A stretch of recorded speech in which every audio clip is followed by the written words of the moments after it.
Assalamualaikum warahmatullahi wabarakatuh. Bismillahirrahmanirrahim. Ashhadu an la ilaha illallah wa ashhadu anna Muhammadar Rasulullah.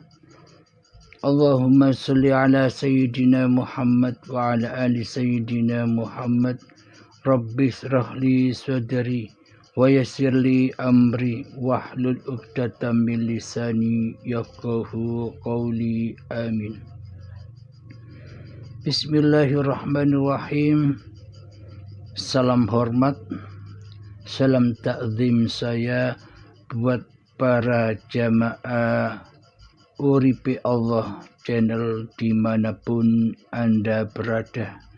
Semoga Allah senantiasa memahamkan kita semua, memahamkan di dalam jalan lurusnya. Amin ya rabbal alamin. Bismillahirrahmanirrahim.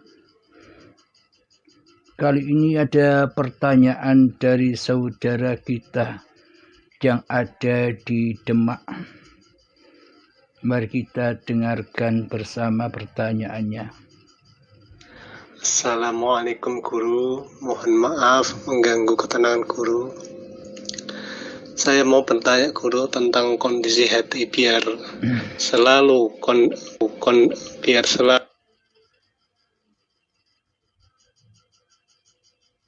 selalu laisa kamitslihi syai'un setiap saat, setiap waktu guru.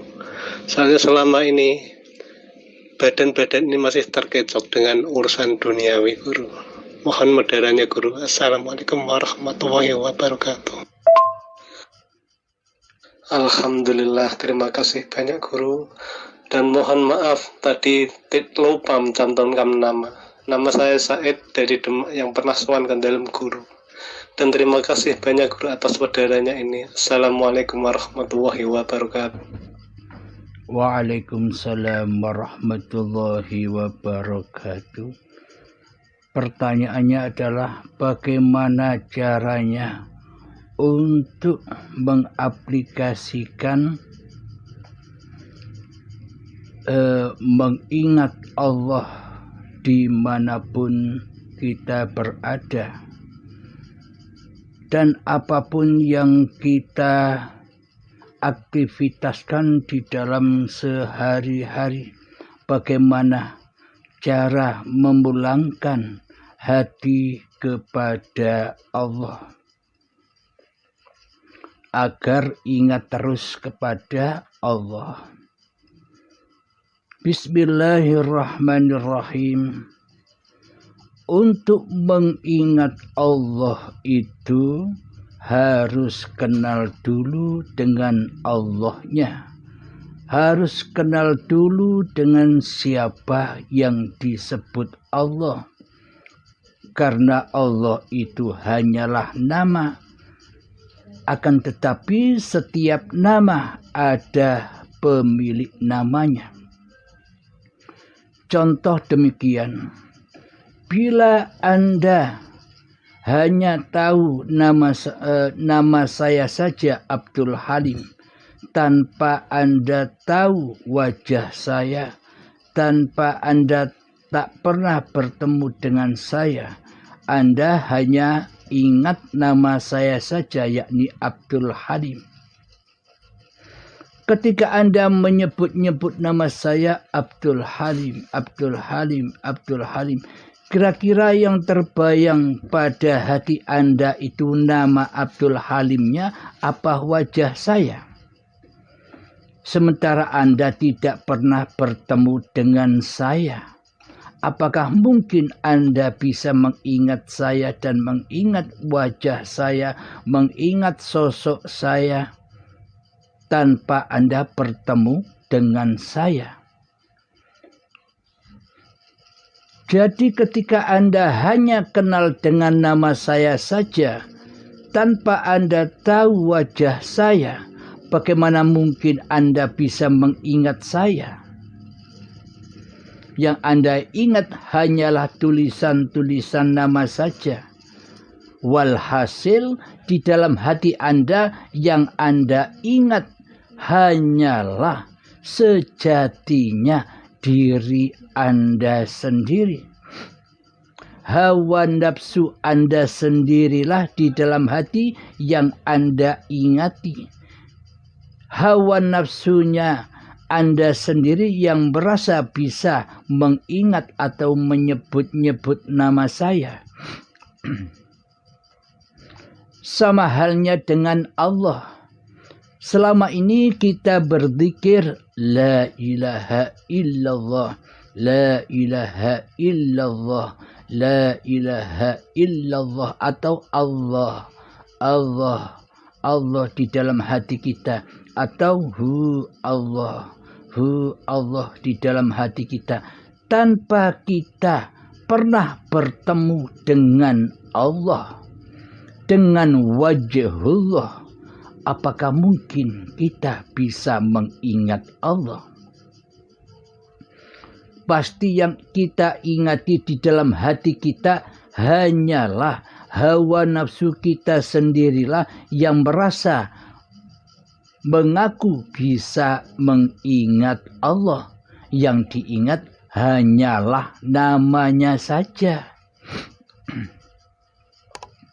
Bukan wajhullah, bukan dzatullah yang kita ingati selama ini. Karena kita tidak bertuhan sejatinya. Karena kita tidak beriman kepada Allah sejatinya. Karena kita belum berislam di sisi Allah sejatinya. Sehingga hati kita tersesat dari selain Allah. Hati kita tidak selamat untuk selalu menyaksikan Allah. Karena diri kita belum mengenal Allah. Karena diri kita belum tahu Allah. Logikanya demikian. Bila kita tidak mengenal Allah, bila kita tidak tahu Allah, bagaimana mungkin kita bisa menyembah Allah? Bagaimana mungkin kita bisa mengabdi kepada Allah? Bagaimana mungkin kita bisa bersahadat kepada Allah bila saja kita tidak mengenal Allah? Coba hayati, coba masuklah ke dalam dirimu. Apakah benar demikian hati kita selama ini? Yang diingat ya hawa nafsunya sendiri yang merasa bisa berzikir, bisa menyebut-nyebut nama Allah.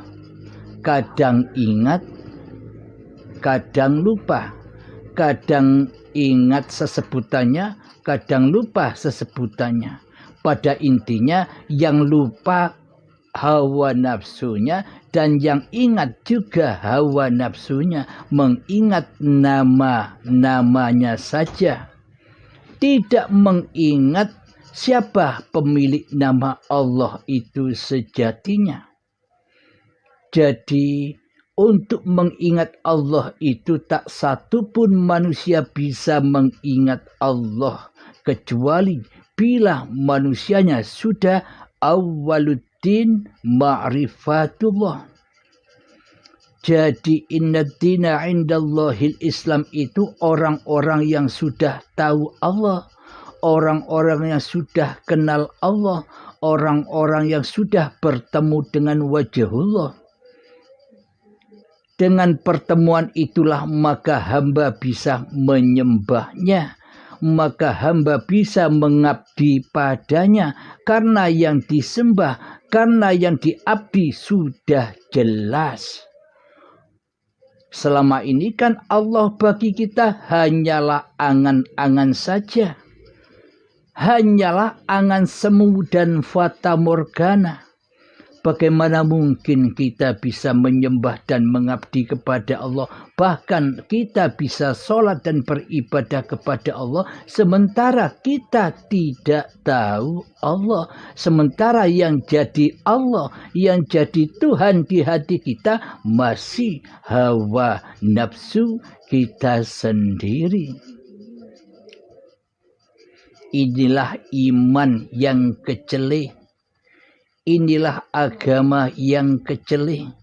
Iman dan agamanya hanyalah di kulit saja. Hanyalah di angan-angannya saja. Tidak nyata beragama dan bertuhan di hatinya. Sehingga semuanya angan-angan. Sholatnya hanya angan-angan. Ibadahnya hanya angan-angan. Walhasil di dalamnya tidak menyembah Allah, tapi menyembah apa yang dicintainya di hatinya. Di hatinya ketika sholat ketemu dunia. Di hatinya ketika sholat ketemu urusan dunia. Di hatinya ketika sholat bertemu dengan hal-hal yang selain Allah. Apakah itu disebut menyembah? Apakah itu disebut mengabdi? Apakah itu disebut sholat? Sementara di hati kita selama ini mensekutukan Allah dengan dunia di hati kita. Yang kita hadapi, yang kita imani, yang kita jadikan imam di hati kita dikala kita sholat kan bukan Allah. Tapi hawa nafsu kita sendiri. Tapi hal-hal yang berbau dunia dan berbagai macam urusan-urusannya. Itulah yang kita pertuhankan selama ini. Karena beragama dan bertuhan itu babagan hati. Allah tidak memandang rupa dan hartamu, bro. Allah tidak memandang ilmu setinggi apa ilmumu dan sebanyak apa amalmu, bro. Allah tidak memandang nasab-nasab kemuliaanmu, turunan apapun kamu, bro. Yang dipandang dan yang disaksikan oleh Allah hanyalah hatimu.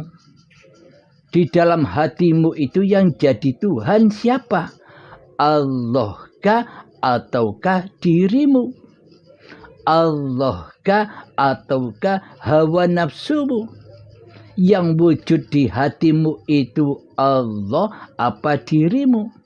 Jika yang wujud di hatimu masih dirimu, berarti yang wujud yang menjadi Tuhan sebagai penguasa singgah sananya hati ini masih iblis dan syaitan yang terkutuk, yang selalu mentiadakan Allah, yang selalu menggaibkan Allah, yang selalu mensekutukan Allah dengan makhluknya.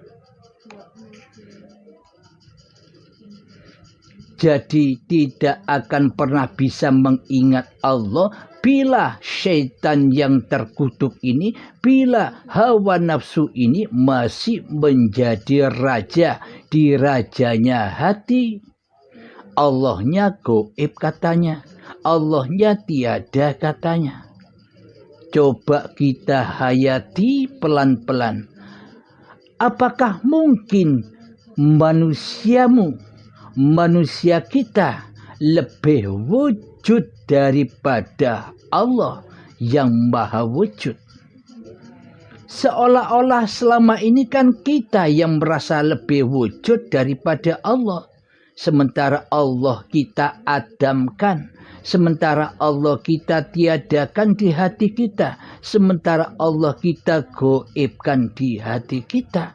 Berarti selama ini yang jadi Tuhan, selama ini yang menjadi penguasa, selama ini yang jadi Allah di dalam hati kita kan hawa nafsu kita yang menyerupai Allah, yang mensekutukan Allah dengan diri manusianya.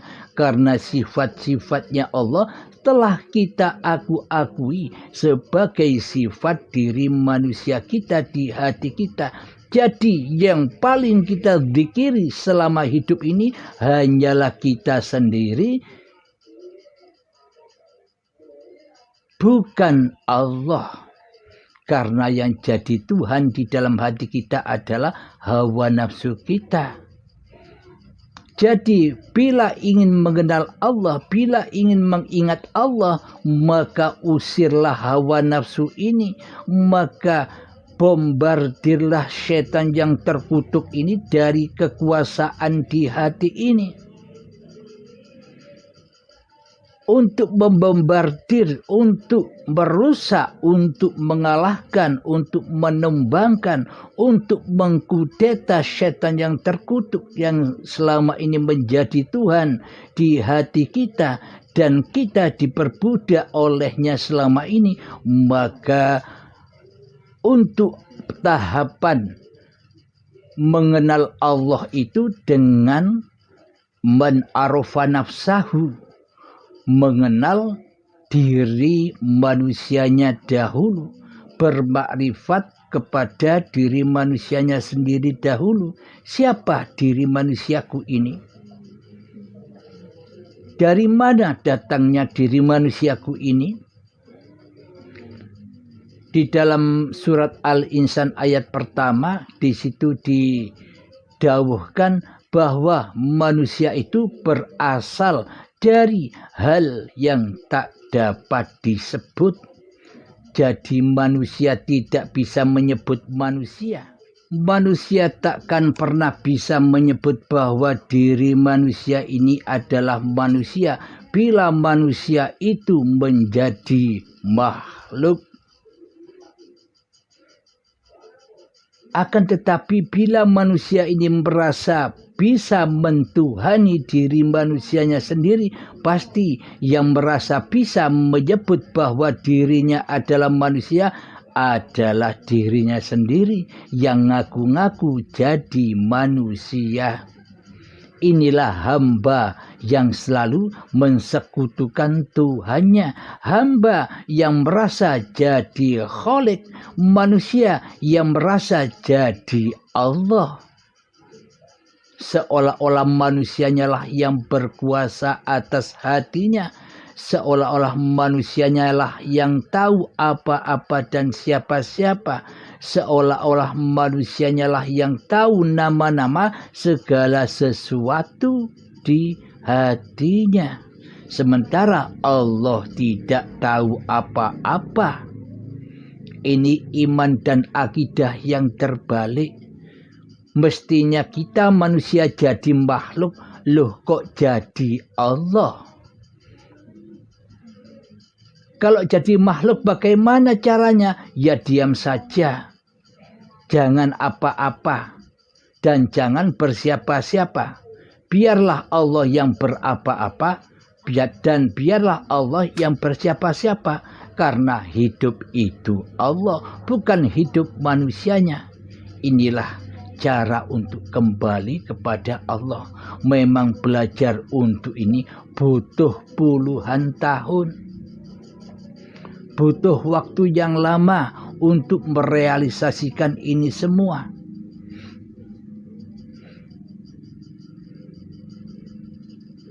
Yang terpenting kita melatih terus dan melatih. Jangan sampai kedahuluan ajal menjemput.